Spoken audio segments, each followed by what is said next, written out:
राम राम। मैं पंडित एस के मिश्र।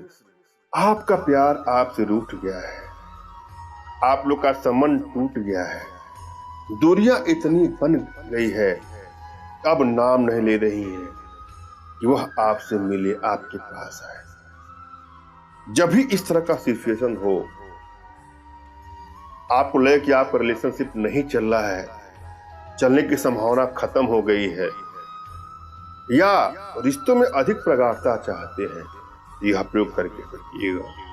रिश्तों को बैलेंस करने के लिए, रिश्तों में प्रेम बढ़ाने के लिए यह अपने आप में सरलतम प्रयोगों में से एक है और प्रचंड रूप से कारगर प्रयोगों में से एक है। इस प्रयोग के माध्यम से किसी भी रिश्ते को बैलेंस कर सकते हैं।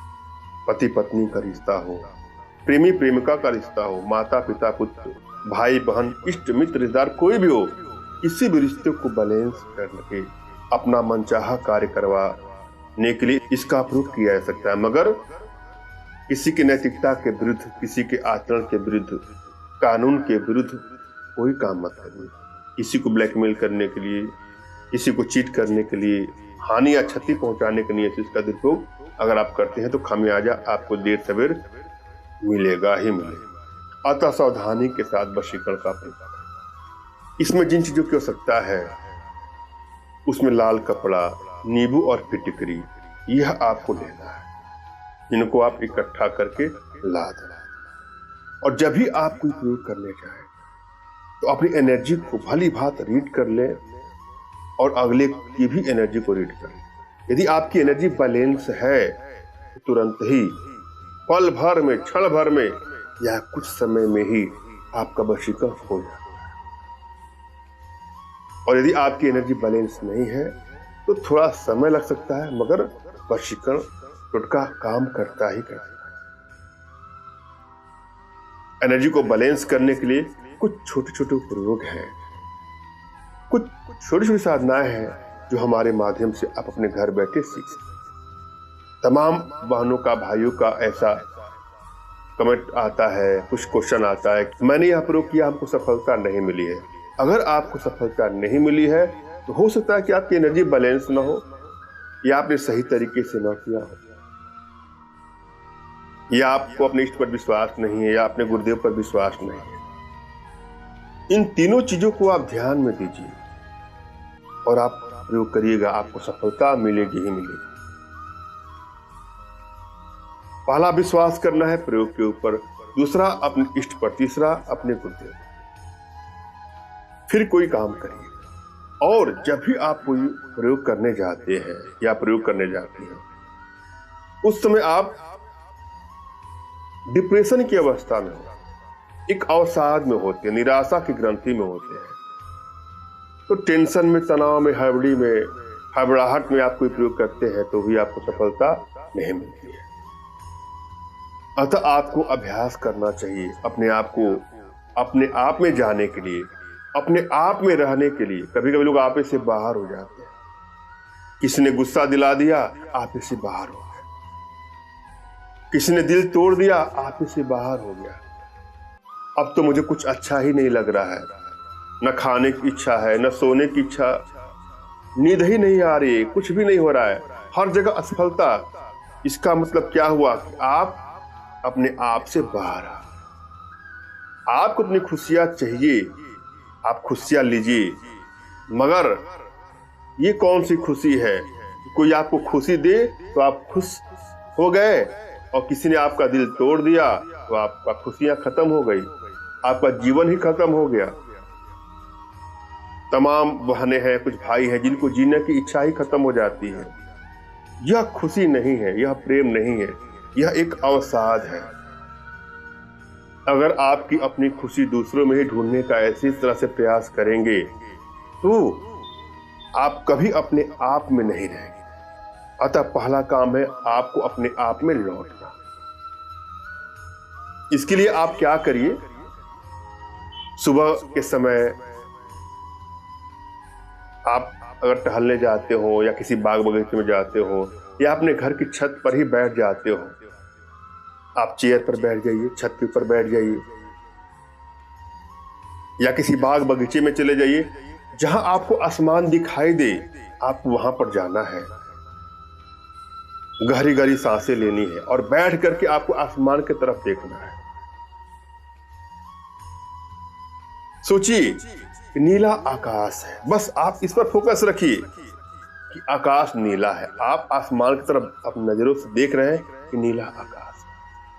कुछ दिन लगातार आपको ऐसे ही कल्पना करना है, 5 मिनट 10 मिनट रिलैक्स भाव में, आराम से, बिल्कुल शांति के साथ। उसके बाद आपको अपनी आंखें बंद करना है और आंखों में, बंद आंखों में आपको वह नीला आकाश दिखाई देगा। कुछ दिन के बाद आपको क्या करना है कि जो ही आप अपनी आंखें बंद करेंगे, आप जिसके बारे में सोच रहे हैं, जिसको आप चाहते हैं, जिससे आपका दिल टूट गया है या वन साइडेड लव के शिकार है, या जिसको आप पाना चाहते हैं या पाना चाहती हैं, उसकी कल्पना करिए। या तो आकाश में ही देखिए कि हाँ आपको वह दिखाई दे रहा है, या आराम से लेट करके, बैठ करके, आसमान को सर करके नीला आकाश देखने के बाद अपनी आंखें बंद करना है। फिर अपने अंतर मन में नीला आकाश देखना है। उसके बाद उस व्यक्ति का, चाहे युवक, युवती, स्त्री, पुरुष, बालक, बालिका कोई हो, उसके प्रतिबिंब का, उसके छवि का देखने का प्रयास। आप देखेंगे कि इससे बहुत ही आसानी से आपको चमत्कारिक लाभ मिलेगा। या किसी भी टोटके को आप कर रहे हैं उसमें इसको ऐड कर लीजिएगा, आपको लाभ ही लाभ मिलेगा। हम अब चल रहे हैं प्रयोग पर। आपको क्या करना है कि लहसुन की 2 कली लेनी है, छिल करके ले लीजिएगा, और एक नींबू ले लीजिएगा। उसके बाद अपने इष्ट का स्मरण करना है, उनसे मानसिक रूप से मानसिक आदेश और आशीर्वाद प्राप्त कर लीजिए। तत्पश्चात अपने आध्यात्मिक गुरुदेव का भी आपको स्मरण करना है और उनसे भी आपको मानसिक रूप से मानसिक आदेश और आशीर्वाद प्राप्त कर लें। उसके बाद यह प्रयोग करें, आपको सफलता मिलेगी। गुरु के अभाव में किया हुआ प्रयास सफल नहीं होता है, अतः किसी को गुरु बना के ही करना है। यदि आपके पास कोई आपके आध्यात्मिक गुरुदेव नहीं है तो किसी न किसी को गुरु बना के ही करिए। और फिर भी आपको गुरु नहीं मिल रहा है तो आप परेशान ना हो। मेरे प्रति श्रद्धा का भाव, विश्वास का भाव और समर्पण का भाव रखते हुए मुझसे मानसिक रूप से मानसिक आदेश और आशीर्वाद प्राप्त करिए। प्रयोग करिए, आपको सफलता मिलेगी ही मिलेगी। मुझसे मानसिक रूप से मानसिक आदेश और आशीर्वाद प्राप्त करने के लिए कमेंट बॉक्स के नीचे आपको टाइप करना है कि मुझे आदेश दे, और यदि रिप्लाई में मैं आपको हट का सिंबल या निशान देता हूं तो आप समझिएगा कि आपको आदेश और आशीर्वाद मिल चुका है। कमेंट बॉक्स में वही लोग कमेंट करें जिन्होंने चैनल को सब्सक्राइब किया है। यदि आप लोगों ने सब्सक्राइब नहीं किया है तो सब्सक्राइब करिए। यह प्रयोग आपको शनिवार के दिन करना है। एकांत स्थान में यह प्रयोग करें। लाल कपड़े में फिटकरी रख लेना है। उसके बाद नींबू को पूरा उस पर निचोड़ दीजिए। उसके बाद उस पोटली को आप बांध दो। फिर आप जिसके बारे में चाहती हैं या चाहते हैं कि वो आपके बस में हो जाए, उसका ख्याल करना है, उसके रूप का, उसके प्रतिबिंब का मंथन करें। और जब नींबू आप निचोड़ है तो उसके नामों का उच्चारण भी करना है। उसके बाद किसी एकांत स्थान में, स्वच्छ स्थान में उस पोटली को लेके जाना है और किसी भारी पत्थर के नीचे, किसी ईंटा के नीचे उसको रख देना है।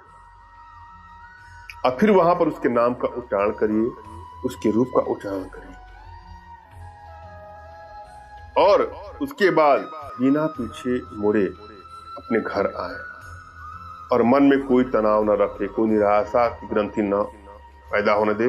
आप देखिएगा, आप जिसके लिए भी आप प्रयोग करने जा रही हैं या प्रयोग करने जा रहे हैं, वह अतिशीघ्र आपके पास होगा।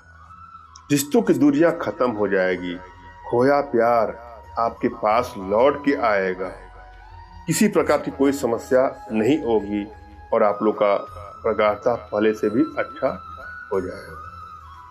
मैंने आप भली बात समझाने का प्रयास किया है, आशा है आप लोग के समझ में आया होगा। फिर भी यदि आप लोग के जीवन में कुछ इस प्रकार की समस्या है तो बिल्कुल निराश ना हो। अपना तुरंत खींचा फोटो हमारे व्हाट्सएप पे मैसेज करें। मैं आप लोग की एनर्जी को रीड करके आप लोग का उचित मार्गदर्शन करते हुए आवश्यकता पड़ने पर अपने भारतीय विद्याओं के माध्यम से आप लोग का उचित समाधान भी करूँगा। धन्यवाद। राम राम।